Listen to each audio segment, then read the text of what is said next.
You know, every group of people has a story. And I'm not just talking about dates and battles, but a real foundational epic, a story that explains who they are, where they come from, and what they're all about. Today, we're diving into one of those stories, the history of the Baloch people. Our guide on this journey is this book right here, Baloch in the Mirror of History by Mazhar Ali Khan Lashari. We're going to use its pages as our map to piece together a narrative that's woven from legend, poetry, and, of course, historical records. So let's go ahead and step through that mirror.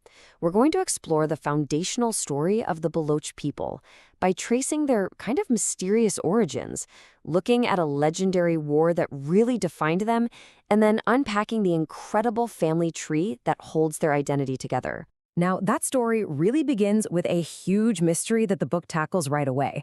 Where did the Baloch people actually come from? And like with a lot of ancient peoples, the answer isn't just one spot on a map. It's more like a collection of really fascinating and sometimes competing theories.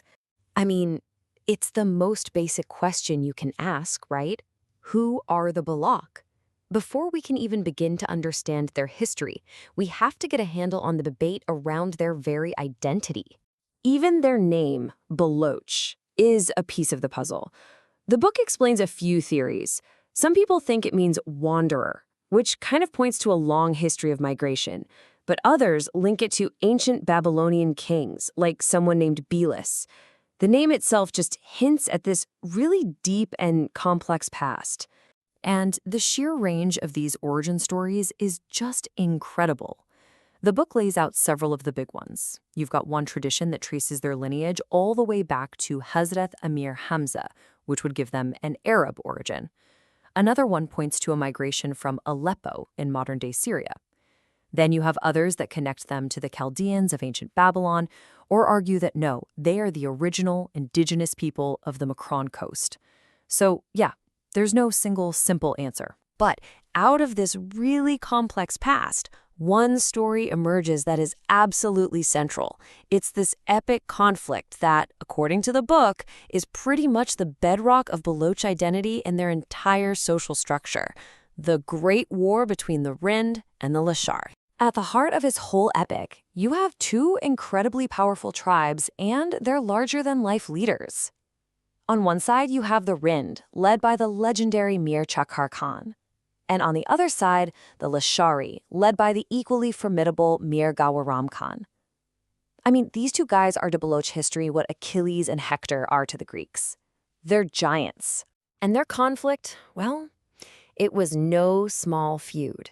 The book chronicles this devastating war that lasted for 30 years. Just let that sink in for a minute. An entire generation defined by this massive conflict between two brother tribes. So what could possibly start such a catastrophic war?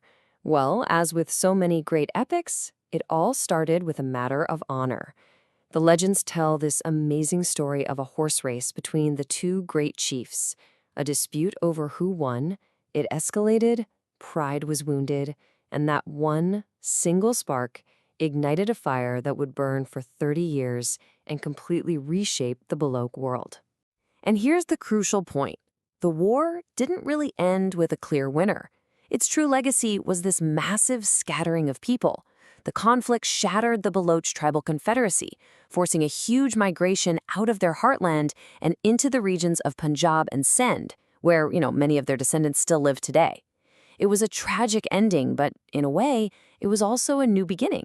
So, after all that chaos, the war, the migration, how does a scattered people stay united? Well, the answer, as our source details it, lies in this remarkable structure, the genealogical tree, or the Shajra-e-Anseb. And this is a brilliant illustration of how that structure is visualized. This is a traditional genealogical chart, but it's so much more than just a family tree. It's like a map of the entire Baloch nation, tracing every single major tribe back to a common set of ancestors. So right at the very top of this tree, you'll find the main patriarchal figure, Mir Jalal Khan. And according to tradition, his sons, Rind, Lashar, Hat, Korai, and Jatoy are the founders of the 5 great divisions of the Baloch people. All roads lead back to him. So if we follow the line of Rind, one of the key players in that great war, remember? We can see exactly how this works. From that one son of Mir Jalal Khan, the tree just branches out into dozens and dozens of sub-tribes and clans, each with its own history, but all of them connected to that exact same root. And you see the same kind of explosive branching from their great rivals, the Lashari. This genealogical map became the social glue for a people who had been scattered. It was a way for everyone to remember who they were and how they were all related, holding the whole thing together. So, what do we take away from this whole journey through history and legend? What is the enduring legacy of these stories, these mysterious origins, epic wars, and these incredibly intricate family trees? Well, the book really emphasizes that for the Baloch, this history isn't just a bunch of old stories. No way. It's a living inheritance. The values that are celebrated in the epics of Mir Chakra Khan, bravery in the face of hardship, fierce loyalty to your tribe, and this uncompromising code of honor, those are seen as the defining traits of the Baloch character today. And this is really why this matters, not just for understanding the Baloch, but, for understanding ourselves. It shows us that identity is rarely just a set of facts. It's a story. It's a story that blends verifiable history with foundational legends to answer that most important question of all: who are we? And that kind of leaves us with a final thought to chew on.